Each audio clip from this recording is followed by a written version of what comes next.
भूमि शान्ति भूमि तारै पहाडी वाला अखण्ड यो प्यारो हाम्रो मातृभूमि नेपाल बहुजाति भाषा धर्म संस्कृति छ विशाल अग्रगामी राष्ट्र हाम्रो जय जय नेपाल।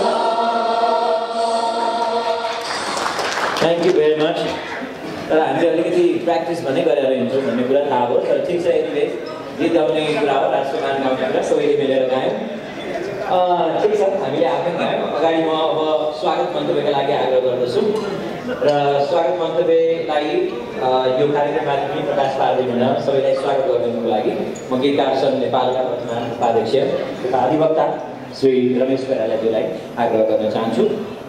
आजका हाम्रा प्रमुख अतिथिज्यूलाई दीप प्रज्वलन गरिदिनुको लागि शुभारम्भ गरिदिनुको लागि अगाडि दीप राखिएको छ। यसलाई प्रज्वलित गरिदिनु र कार्यक्रमको शुभारम्भ गरिदिनुको लागि आग्रह गर्दछु।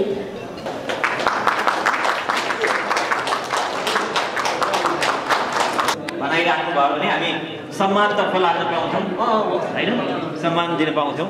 सम्मान दिनको लागि त खासै त्यस्तो केही चाहिँदैन। यहाँ अगाडि हामीसँग सम्मान छ, त्यो हामी प्रदान गर्छौँ। आज सम्मानकै कार्यक्रम हो। एउटा उपाय छ है, सबैले मोबाइल पालाउन उज्यालो आउँछ। योगदान गर्नुभएकोमा हजुरलाई धेरै धेरै बधाई छ। प्रहरी अतिरिक्त महानिरीक्षक एआइजिपी तथा गीतकार श्री टेक तामाङज्यूलाई माननीय कुलपतिज्यूबाट सम्मान पत्र छ र दोस्रो आएर उहाँलाई सम्मान गरिँदैछ।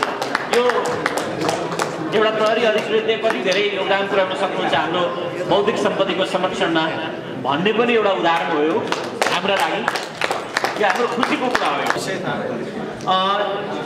गीतकार सङ्घ नेपाल श्री टेक तामाङ गीतकार नेपाली साहित्य एवं गीत सङ्गीत जस्ता बौद्धिक सम्पत्तिको संरक्षणका लागि प्रतिलिपि अधिकार 2059 कार्यान्वयन गर्न काठमाडौँ उपत्यका प्रहरी कार्यालयमा कार्यरत प्रहरी अतिरिक्त महानिरीक्षक तपाईँ श्री टेक तामाङज्यूले उल्लेख्य योगदान पुर्याउनु भएकोले दोस्रो उडाई गीतकार सङ्घ नेपाल बौद्धिक सम्पत्ति संरक्षण सम्मान एउटा राम्रो टाइटल अब सुरु भएको छ।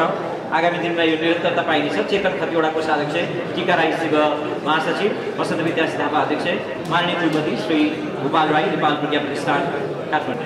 एउटा फोटो सेसनका लागि म गीतकार एआइजिपी टेक सरलाई भोलिको चटारो छ जान्दिउँ है छिटो। भाषा सम्बन्धी पुरस्कार हो।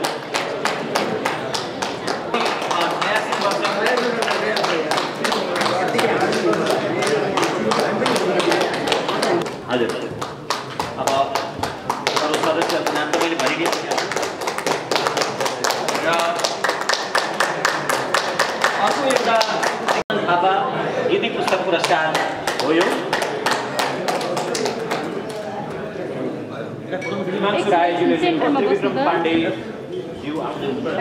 सबैजना प्राइज गर्छु। यहाँलाई पनि म आग्रह गर्छु पुस्तकका लागि यो कोही चाहिँ तपाईँ गीतकार गीत पनि लेख्छ र सङ्गीत पनि गर्छ र कोही त अझ गीत गाउँछ पनि। बहुआयामिक चाहिँ व्यक्तित्व चाहिँहरू पनि हुन्छ। यसमा हाम्रो निकै अगाडि नै छलफल भएको डिबेट भएको थियो। यसलाई लगभग यो वर्षदेखि चाहिँ डिक्लियर भयो भन्ने मेरो आफ्नो बुझाइमा छ। सङ्गीत क्षेत्रको सुप्रसिद्ध नामहरूमध्ये एक नाम हो गणेश रसिक। त्यो गीत सङ्गीतले बोकेको त्यो त्यहाँ अभिव्यक्त भएको शब्दहरू, त्यहाँ लिखित शब्दहरू त्यो चाहिँ तर के हुन्छ भने के अरे जमिन मुनि हुन्छ। त्यसले गर्दा गीतकार प्राय अहिलेसम्म जमिन मुनि नै। सानैदेखि हामीले गीत सुन्दै आएको। मैले समेत गीत सुन्दाखेरि रेडियो नेपाल गीत सुन्दाखेरि रेडियो नेपालबाट के भनेर बज्थ्यो भने अब सुन्नुहोस् नारायण गोपालको गीत भनिन्थ्यो। मलाई के लाग्थ्यो भने नारायण गोपाल गीतकार पनि हुनुहुँदो रहेछ, सङ्गीतकार पनि हुनुहुँदो रहेछ, गायक त हुनुहुन्छ नै। सानोमा क्या यति मिठो शब्द लेख्ने, किनभने 8-9 क्लासदेखि त म लेख्न थालेँ। 8औं क्लास पछाडि त्यो गीतहरू सुन्दाखेरि अत्यन्तै मोहित भने, शब्दतिर पनि ध्यान दिने, अनि कति राम्रो शब्द पनि लेख्नुभएको लाग्थ्यो क्या हामीलाई। तर गीतको त 3टा आयाम हुँदो रहेछ, 3टा पार्ट हुँदो रहेछ। त्यसको सबभन्दा जब त गीतकार हुँदो रहेछ। त्यो पछि मात्रै थाहा भयो। चुनौती गीतकारहरूलाई यही छ, जमिन मुनि हुन्छ तर त्यो के भन्छ बिल्डिङको आधार शब्द चाहिँ गीतै हुन्छ। गीतकार सङ्घले लडिराखेको छ यस विषयमा पनि भन्ने लाग्छ मलाई। गीतकारहरू तपाईँको अब जस्तो रोयल्टीको कुरा गर्यो, के अरे बौद्धिक सम्पत्तिको विषयमा पनि लडिराखेको छ। बौद्धिक सम्पत्ति भनेपछि गीतकारको अधिकारभित्रको एउटा कुरा हो, त्योसँग पनि लडिराखेको छ। तपाईँको यसरी गीतकारहरू जमिन मुनि भए पनि एउटा सङ्गीतको एउटा इन्डस्ट्रीलाई चाहिँ गीतकारहरूले थामिराखेको छ। यसको लागि वास्तवमा गीतकारहरू, सम्पूर्ण गीतकारहरूलाई सलाम भन्नुपर्छ हामीले। न उनीहरूको नाम छ, न उनीहरूसँग दाम छ, न उनीहरूसँग त्यत्रो चाहिँ भनौँ न गायक कलाकारहरूले कमाइराखेको सबै कुराहरू त गीतकारसँग हुँदैन। यसरी पनि एउटा संस्था, एउटा चाहिँ सिङ्गै चाहिँ उद्योग गीतकारहरूले धानिराखेको देखिरहेको छु। मलाई चुपचाप धानिराखेको देख्छु, किनभने गीतकारहरू भनेको खास स्रष्टा हो। स्रष्टाहरूले त्यति धेरै अतिरिक्त मोह पनि पाल्दैन। तपाईँको खास स्रष्टाले अतिरिक्त मोह पाल्दैन। त्यसले गर्दाखेरि गीतकार चुपचाप छन्। म पनि गीतकारै हुँ, म पनि चुपचाप भएर अगाडि बढिराखेको छु होइन। हामी उदास हुनु पर्दैन, ताकि गीतकार सङ्घ नेपालले त्यस्तो अठोट गरेछ कि हरेक गीतकारहरूको भविष्य उज्जवल छ र उज्यालो छ भन्ने कुरो हामीले प्रकाश पार्दैछौँ र उज्यालोको परिणाम पनि गर्दैछौँ भन्ने कुरा हामीलाई अनुभूत भइरहेको छ। ताकि यो अनुभूत गराउनलाई विभिन्न आदरणीय व्यक्तित्वहरूको यति धेरै उपस्थित छ। हामी गीतकार सङ्घसँग त आबद्ध नहुने सदस्यहरू नभइकन हाम्रा शुभचिन्तकजीहरू पनि हुन्छ। तसर्थ यो अवसरमा यति भव्य बनाइदिनु भएको छ, यसमा हामी यति गदगद भएका छौँ।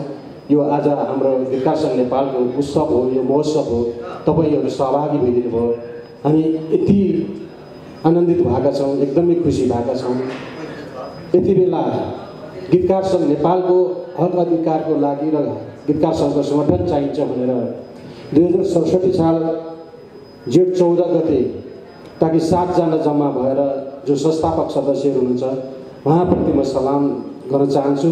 त्यो 7 जनाले स्थापना गरेको सङ्घमा आज 700 भन्दा बढी सदस्यहरू हुनुहुन्छ र यो सदस्य बन्ने क्रम निरन्तर छ। ताकि आज मात्रै पनि यहाँ उपस्थित हुने विभिन्न व्यक्तित्वहरू हुनुहुन्छ, म पनि गीत लेख्छु, संस्थाको सदस्यको बन्नलाई के चाहिन्छ भन्ने कुराहरू यहाँ 4-5 जनाहरू हुनुहुन्छ। उहाँहरूलाई हामी चाँडै नै सदस्य दिनेछौँ र सदस्य बनाउनेछौँ र उहाँहरूलाई हार्दिक अनुरोध गर्दछौँ।